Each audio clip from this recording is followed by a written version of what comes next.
President Pitzer, Mr. Vice President, Governor, Congressman Thomas, Senator Wiley and Congressman Miller, Mr. Webb, Mr. Bell, scientists, distinguished guests, ladies and gentlemen. I appreciate your President having made me an honorary visiting professor, and I will assure you that my first lecture will be very brief. I am delighted to be here, and I'm particularly delighted to be here on this occasion. We meet at a college noted for knowledge, in a city noted for progress, in a state noted for strength, and we stand in need of all three. For we meet in an hour of change and challenge, in a decade of hope and fear, in an age of both knowledge and ignorance. The greater our knowledge increases, the greater our ignorance unfolds. Despite the striking fact that most of the scientists that the world has ever known are alive and working today, despite the fact that this nation's own scientific manpower is doubling every 12 years in a rate of growth more than 3 times that of our population as a whole, despite that, the vast stretches of the unknown and the unanswered and the unfinished still far outstrip our collective comprehension. No man can fully grasp how far and how fast we have come. But condense, if you will, the 50,000 years of man's recorded history in a time span of but a half a century. Stated in these terms, we know very little about the first 40 years, except at the end of them, advanced man had learned to use the skins of animals to cover them. Then about 10 years ago, under this standard, man emerged from his caves to construct other kinds of shelter. Only 5 years ago, man learned to write and use a cart with wheels. Christianity began less than 2 years ago. The printing press came this year. And then less than 2 months ago, during this whole 50-year span of human history, the steam engine provided a new source of power. Newton explored the meaning of gravity. Last month, electric lights and telephones and automobiles and airplanes became available. Only last week did we develop penicillin and television and nuclear power. And now, if America's new spacecraft succeeds in reaching Venus, we will have literally reached the stars before midnight tonight. This is a breathtaking pace, and such a pace cannot help but create new ills as it dispels old. New ignorance, new problems, new dangers. Surely the opening vistas of space promise high costs and hardships, as well as high reward. So it is not surprising that some would have us stay where we are a little longer, to rest, to wait. But this city of Houston, this state of Texas, this country of the United States was not built by those who waited and rested and wished to look behind them.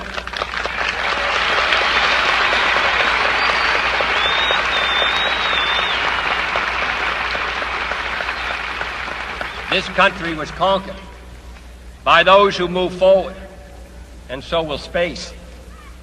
William Bradford, speaking in 1630 of the founding of the Plymouth Bay Colony, said that all great and honorable actions are accompanied with great difficulties, and both must be enterprised and overcome with answerable courage.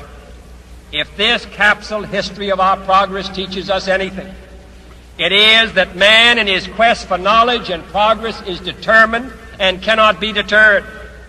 The exploration of space will go ahead, whether we join in it or not.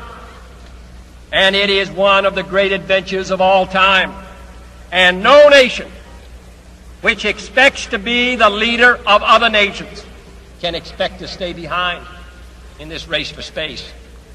Those who came before us made certain that this country rode the first waves of the Industrial Revolution, the first waves of modern invention, and the first wave of nuclear power. And this generation does not intend to founder in the backwash of the coming age of space. We mean to be a part of it. We mean to lead it.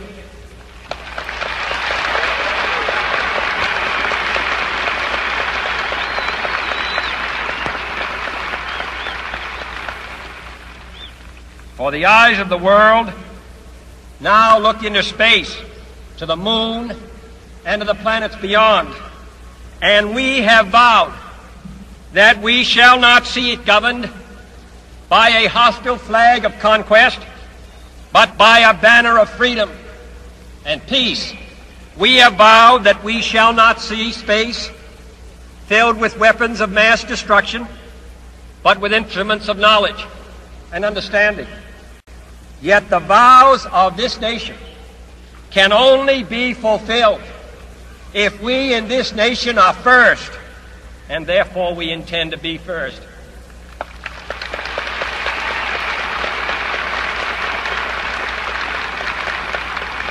In short, our leadership in science and industry, our hopes for peace and security, our obligations to ourselves as well as others, all require us to make this effort, to solve these mysteries, to solve them for the good of all men, and to become the world's leading spacefaring nation. We set sail on this new sea because there is new knowledge to be gained and new rights to be won, and they must be won and used for the progress of all people. For space science, like nuclear science and all technology, has no conscience of its own. Whether it will become a force for good or ill depends on man. And only if the United States occupies a position of preeminence can we help decide whether this new ocean will be a sea of peace or a new terrifying theater of war. I do not say that we should or will go unprotected against the hostile misuse of space any more than we go unprotected against the hostile use of land or sea. But I do say that space can be explored and mastered without feeding the fires of war, without repeating the mistakes that man has made in extending his writ around this globe of ours. There is no strife, no prejudice, no national conflict in outer space as yet. Its hazards are hostile to us all. Its conquest deserves the best of all mankind, and its opportunity for peaceful cooperation may never come again. But why, some say, the moon? Why choose this as our goal? And they may well ask, why climb the highest mountain? Why, 35 years ago, fly the Atlantic? Why does Rice play Texas? We choose to go to the moon. We choose to go to the moon.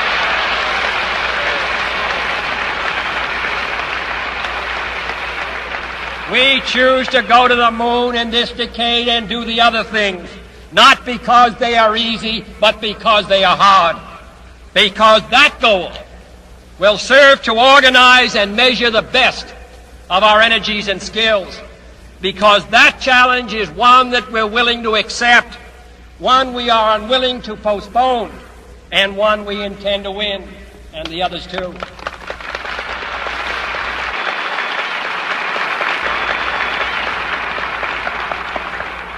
It is for these reasons that I regard the decision last year to shift our efforts in space from low to high gear as among the most important decisions that will be made during my incumbency in the office of the presidency. In the last 24 hours, we have seen facilities now being created for the greatest and most complex exploration in man's history. We have felt the ground shake and the air shattered by the testing of a Saturn C-1 booster rocket, many times as powerful as the Atlas which launched John Glenn, generating power equivalents to 10,000 automobiles with their accelerator on the floor. We have seen the site where 5 F-1 rocket engines, each one as powerful as all 8 engines of the Saturn combined, will be clustered together to make the advanced Saturn missile, assembled in a new building to be built at Cape Canaveral, as tall as a 48-story structure, as wide as a city block, and as long as 2 lengths of this field. Within these last 19 months, at least 45 satellites have circled the Earth. Some 40 of them were made in the United States of America, and they were far more sophisticated and supplied far more knowledge to the people of the world than those of the Soviet Union. The Mariner spacecraft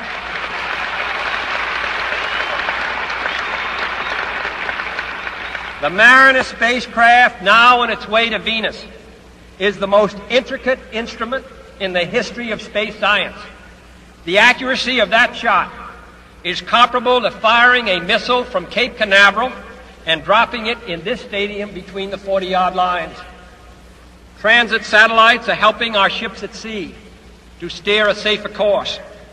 Tireless satellites have given us unprecedented warnings of hurricanes and storms, and will do the same for forest fires and icebergs. We have had our failures, but so have others, even if they do not admit them, and they may be less public. To be sure,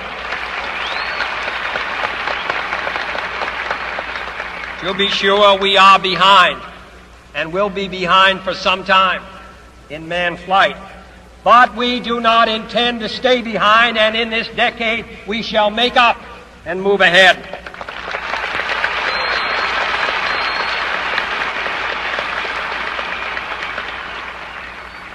The growth of our science and education will be enriched by new knowledge of our universe and environment, by new techniques of learning and mapping and observation, by new tools and computers for industry, medicine, and the home as well as the school. Technical institutions such as Rice will reap the harvest of these gains. And finally, the space effort itself, while still in its infancy, has already created a great number of new companies and tens of thousands of new jobs. Space and related industries are generating new demands in investment and skilled personnel, and this city and this state and this region will share greatly in this growth. What was once the furthest outpost on the old frontier of the West will be the furthest outpost on the new frontier of science and space. Houston,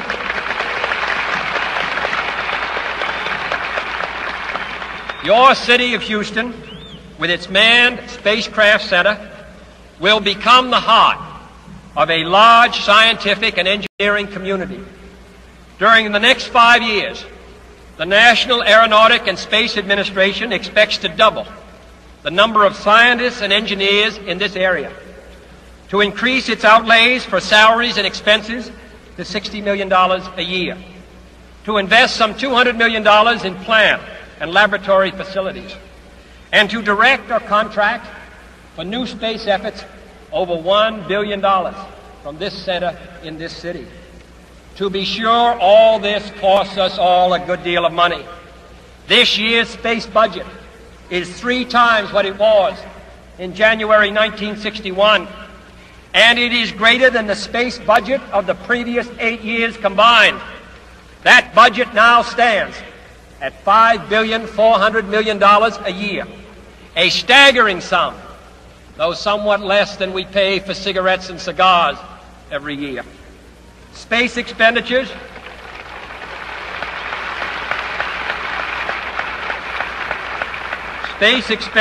will soon rise some more, from 40 cents per person per week to more than 50 cents a week for every man, woman, and child in the United States. For we have given this program a high national priority. even though I realize that this is, in some measure, an act of faith and vision, for we do not now know what benefits await us.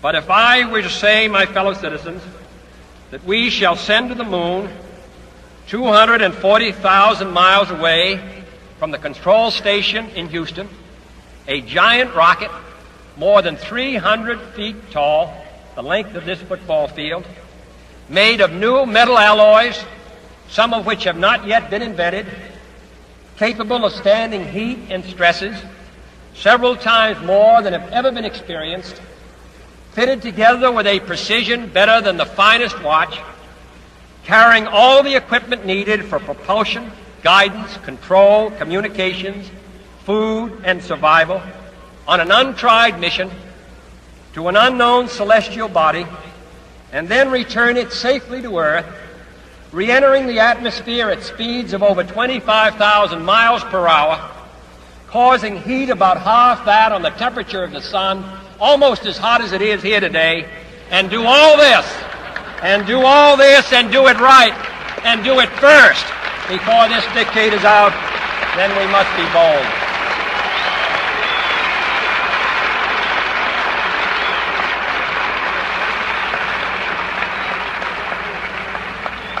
I'm the one who's doing all the work, so we just want you to stay cool for a minute. However, I think we're going to do it. And I think that we must pay what needs to be paid. I don't think we ought to waste any money, but I think we ought to do the job. And this will be done in the decade of the 60s. It may be done while some of you are still here at school at this college and university. It will be done during the terms of office of some of the people who sit here on this platform. But it will be done. And it will be done before the end of this decade. And I am delighted that this university is playing a part in putting a man on the moon as part of a great national effort of the United States of America.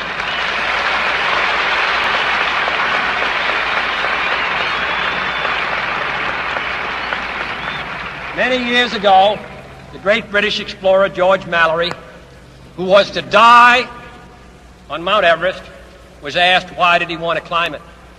He said, because it is there. Well, space is there, and we're going to climb it. And the moon and the planets are there. And new hopes for knowledge and peace are there. And therefore, as we set sail, we ask God's blessing on the most hazardous and dangerous and greatest adventure on which man has ever embarked. Thank you.